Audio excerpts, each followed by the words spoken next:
കഷണ്ടിയായ കുരങ്ങൻ. ശാന്തിപൂർ എന്ന കാട്ടിൽ നിയമവ്യവസ്ഥ സ്ഥാപിക്കപ്പെട്ടതിന്റെ 1-ാം വാർഷികം ആഘോഷിക്കുന്ന ദിവസമായിരുന്നു അന്ന്. എല്ലാ മൃഗങ്ങളും വളരെയധികം സന്തോഷത്തിലായിരുന്നു. അപ്പോൾ അവിടേക്ക് കഷണ്ടിയായ കുരങ്ങൻ തോക്കുമായി എത്തി. ഇത് ഞങ്ങളുടെ കാടാണ്. വെടിയൊച്ച കേട്ട് കാട്ടിൽ ആകെ ഭീതി പടർന്നു. ഗഞ്ച എന്നു പേരുള്ള ഒരു കുരങ്ങൻ നമ്മുടെ കാട്ടിലേക്ക് വന്നിട്ടുണ്ട്. അവൻ മൃഗങ്ങളെ ഓരോന്നോരോന്നായി വെടിവെച്ചു കൊല്ലുകയാണ്. എനിക്ക് തോന്നുന്നത് അവന്റെ തലയ്ക്കെന്തോ അസുഖമുണ്ടെന്നാണ്. ഇല്ല, അവന്റെ ബുദ്ധിക്കൊരസുഖവുമില്ല. അവനൊരു തീവ്രവാദിയാണ്. എന്ത്? അവനെ കാട്ടിലും തീവ്രവാദം പടർത്തുവാൻ വന്നതാണ്. പക്ഷേ നമ്മൾ അവനെ അങ്ങനെ ചെയ്യാൻ അനുവദിക്കരുത്. അതെ, നമ്മുടെ ജീവൻ കളഞ്ഞിട്ടായാലും അവന്റെ ഈ അതിക്രമത്തിന് കൂട്ടുനിൽക്കാൻ നമ്മൾക്ക് കഴിയില്ല. ഇത് നമ്മുടെ കാടാണ്. നമുക്കിതിനായി എന്തെങ്കിലും ചെയ്തേ പറ്റൂ. അവർ രണ്ടുപേരും അങ്ങനെ സംസാരിച്ചുകൊണ്ട് നിൽക്കുന്നതിനിടയിൽ പെട്ടെന്ന് ഒരു വലിയ വെടിയൊച്ച കേട്ടു. പിന്നെ തേജു ഞൊണ്ടി ഞൊണ്ടി കരഞ്ഞുകൊണ്ട് അവിടേക്ക് വന്നു. എന്തു പറ്റി?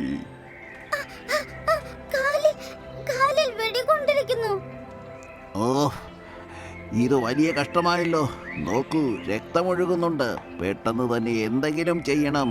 നീ ഇവിടെ സമാധാനമായിരിക്കൂ. ഞാൻ എന്റെ സുഹൃത്തായ ഫേക്കുവിനെ വിളിക്കാം. അവൻ വന്ന് നിന്നെ വേണ്ട രീതിയിൽ ചികിത്സിച്ചുകൊള്ളും. അല്പസമയത്തിനുള്ളിൽ ഫേക്കു അവിടെ എത്തി. എന്തു പറ്റി? ദാദാ ഫേക്കുവിനോട് ഉണ്ടായ കാര്യങ്ങൾ എല്ലാം പറഞ്ഞു. ഞാൻ ഇപ്പോൾ തന്നെ അവന്റെ മുറിവ് പരിശോധിക്കാം. പിന്നെയും വെടിയുടെ ഒച്ച കേൾക്കുന്നു. നിൽക്കൂ, ഞാൻ നോക്കാം. ബാബാ സിംഹം ആ ശബ്ദം കേട്ട ഇടത്തേക്ക് പോയി. അവിടെ ഗഞ്ചയെ കാണുന്നു. ശാന്തിപൂർ നിവാസികളെ, നിങ്ങൾ ജീവിച്ചിരിക്കുവാൻ ആഗ്രഹിക്കുന്നുണ്ടെങ്കിൽ എന്റെ മുമ്പിൽ വന്ന് കീഴടങ്ങണം. താങ്കൾ പറയുന്നത് എന്തും ഞാൻ അനുസരിക്കാം.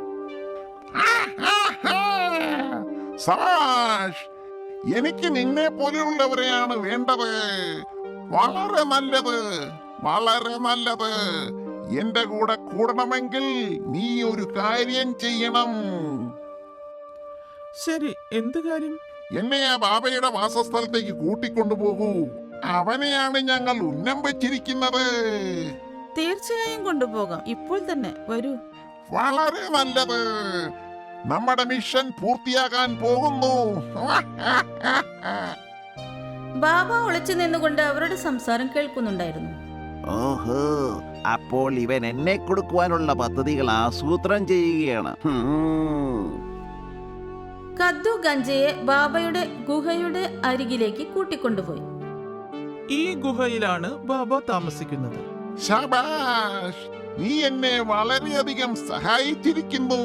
എനിക്ക് തനിയെ ഇവിടെ വരെ എത്തുവാൻ വളരെയധികം ബുദ്ധിമുട്ടായേനെ. ഗഞ്ച ടെലിസ്കോപ്പിൽ കൂടി ഗുഹയിലേക്ക് നോക്കി. പക്ഷെ അവിടെ മുഴുവൻ ഇരുട്ടായിരുന്നു. അവൻ ദേഷ്യത്തോടെ ഗുഹയുടെ ഉള്ളിലേക്ക് വെടിവെച്ചു.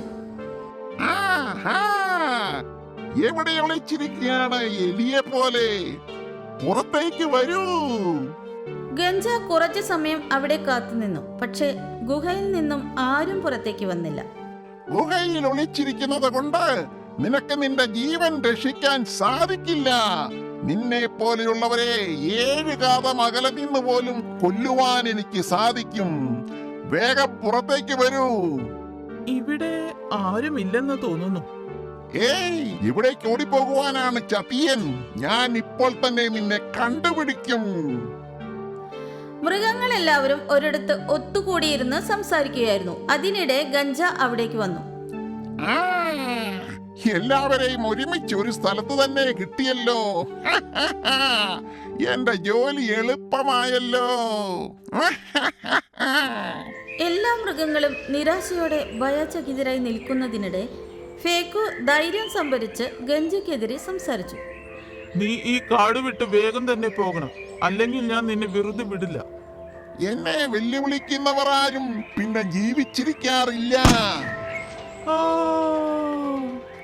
മൃഗങ്ങൾ എല്ലാവരും വളരെയധികം ഭയന്നുപോയി. അപ്പോൾ തേജു മുന്നിലേക്ക് വന്ന് പറഞ്ഞു, നിങ്ങൾ എന്ത് പറയുന്നുവോ ഞാൻ അത് ചെയ്യാം. പക്ഷെ എന്നെ കൊല്ലരുത്. എന്നെ പോകുവാൻ അനുവദിക്കൂ. നല്ല കാര്യം. നിങ്ങളിൽ വേറെ ആരെങ്കിലും ഉണ്ടോ എന്റെ വാക്കുകൾ കേൾക്കുന്നവർ? അതോ നിങ്ങളെല്ലാവരും മരിക്കുവാൻ തയ്യാറാണോ? ഞാൻ നിങ്ങൾക്ക് കുറച്ചുകൂടി സമയം തരാം, ആലോചിച്ചുകൊള്ളൂ. കുറച്ചു സമയം കഴിഞ്ഞ് ഗംജ ദേഷ്യത്തിൽ പറഞ്ഞു, നിങ്ങളിൽ ആദ്യം മരിക്കുവാൻ ആരാഗ്രഹിക്കുന്നുവോ അവർ ഓരോരുത്തരായി മുമ്പിലേക്ക് വരൂ. അത് ശരി, അപ്പോ ആരും മരിക്കുവാൻ ആഗ്രഹിക്കുന്നില്ല. ഇനി ഞാൻ പേര് വിളിക്കുന്നതനുസരിച്ച് നിങ്ങൾ മുമ്പിലേക്ക് വരണം. ബാബാ. തന്റെ പേര് വിളിക്കുന്നത് കേട്ട് ബാബ പേടിച്ചു പോയി. വിറച്ചുകൊണ്ട് ബാബ മുൻപിലേക്ക് വന്നു. നീ ഈ കാട് വിട്ട് ദൂരെ എവിടെയെങ്കിലും പോയാൽ ചിലപ്പോൾ ഞാൻ നിന്നോട് ക്ഷമിക്കും. ഇല്ല, ഇത് ഞാൻ സമ്മതിക്കില്ല. ആ, അപ്പോൾ നീ മരിക്കുവാൻ ഒരുങ്ങിക്കോളൂ. ശരി, പക്ഷേ മരിക്കുന്നതിന് മുൻപ് നീ എനിക്കൊരാഗ്രഹം സാധിച്ചു തരണം. അത് ശരി, എന്താണ് ആഗ്രഹം? കൊല്ലുന്നതിന് മുൻപ് ആ തോക്ക് വെള്ളത്തിൽ നീ കഴുകിയെടുക്ക്. ആ തോക്ക് കൊണ്ട് നീ ഒരുപാട് പാപങ്ങൾ ചെയ്തിട്ടുണ്ടല്ലോ. അത്രയേ ഉള്ളോ? ഞാൻ വിചാരിച്ചത് നീ എന്നോട് നിന്റെ ജീവൻ രക്ഷിക്കണമെന്ന് ആവശ്യപ്പെടുമെന്നാണ്. ഗംജ അടുത്തുള്ള കുളത്തിലേക്ക് ഇറങ്ങി തന്റെ തോക്ക് വെള്ളത്തിൽ മുക്കി കഴുകി എടുത്തുകൊണ്ട് തിരികെ വന്നു. ബാബാ, ഇനി നീ മരിക്കുവാൻ തയ്യാറായിക്കൊള്ളൂ. ആ, ഓ, ഇതെന്താണ് ഈ തോക്ക്? തോക്കെന്താണ് പണി ചെയ്യാത്തത്? തോക്ക് പണി ചെയ്യുന്നില്ല. ഈ സമയം തന്നെ രക്ഷപ്പെടുവാൻ നമുക്ക് ശ്രമിക്കാം. ബാബ ഗംജയെ ആക്രമിക്കുവാനായി മുന്നോട്ട് വന്നു. ഗംജ തോക്ക് താഴെയിട്ട ശേഷം ഓടി മരത്തിന് മുകളിൽ കയറി. നീ മരത്തിന്റെ മുകളിൽ നിന്ന് താഴെ ഇറങ്ങി വാ. അതെ, ഈ ദുഷ്ടനെ വെറുതെ വിടരുത്. ഇവന്റെ ഓരോ എല്ലും ഞാൻ കടിച്ചു തിന്നും. കണ്ടോ, നീ വിഷമിക്കേണ്ട. ഇവനൊന്ന് താഴെ ഇറങ്ങട്ടെ. താഴേക്കിറങ്ങാൻ. അല്ല എങ്കിൽ ഞാൻ എന്റെ കൂട്ടാളികൾക്ക് സൂചന കൊടുത്തിട്ടുണ്ട്. അവർ എന്നെ വന്ന ഉടനെ സഹായിക്കും. അവർ വരുമ്പോൾ നമുക്ക് നോക്കാം. പക്ഷേ ഇപ്പോൾ ഞാൻ നിന്നെ ശരിയാക്കി തരാം. ദാദാ തന്റെ ശരീരം കൊണ്ട് ആ മരം ഉറക്കെ ആട്ടുവാൻ തുടങ്ങി. ഏയ്, വേണ്ട, വേണ്ട, അയ്യോ, ഇങ്ങനെ ചെയ്യരുതേ. ഏയ്, ഇനി നിന്നെ ആർക്കും രക്ഷിക്കുവാൻ സാധിക്കില്ല. അതിനിടെ ഗംജ മരത്തിൽ നിന്ന് താഴേക്ക് വീണു. ഏയ്, അയ്യോ, ഞാൻ മരിച്ചു പോകുവേ. ഏയ്. ഗംജ പിന്നെയും ഓടുവാൻ തുടങ്ങി. ദാദാ അവനെ പിന്തുടർന്നുകൊണ്ട് അവന്റെ അരികിലെത്തി. എന്നിട്ട് അവന്റെ കഴുത്തിൽ പിടിമുറുക്കി. എന്നെ വിടൂ, എന്നോട് ക്ഷമിക്കൂ. ഇനി ഞാൻ ഈ കാട്ടിലേക്ക് ഒരിക്കലും വരില്ല. എന്നെ വിട്ടാക്കൂ, എന്നെ വിട്ടാക്കൂ. ബാബ അവന്റെ കഴുത്തിൽ ഉറക്കെ അമർത്തി പിടിച്ചു. രക്ഷിക്കൂ, രക്ഷിക്കൂ. അങ്ങനെ ഗംജ മരിച്ചു വീണു. മൃഗങ്ങൾക്ക് എല്ലാം സന്തോഷമായി. അതിനുശേഷം ആ കാട്ടിൽ വീണ്ടും ശാന്തിയും സമാധാനവും തിരികെ എത്തി. ഹലോ കൂട്ടുകാരെ, നിങ്ങൾക്ക് ഈ കഥ ഇഷ്ടമായോ എന്ന് ഞങ്ങൾക്ക് കമന്റ് ചെയ്ത് അറിയിക്കുക.